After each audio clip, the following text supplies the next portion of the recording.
Easy plug-in style with no wiring needed. If you want a wall installation, ThermoMate has even thought of that. Simply screw on the end cover as I am doing here to the heater, and the 2 screws are provided. All the needed hardware is included, as you can see.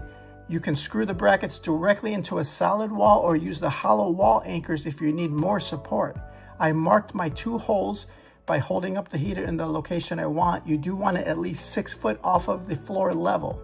And then I started screwing on the brackets and simply tightened everything up and made sure I liked the position. You can redirection it to any direction you like.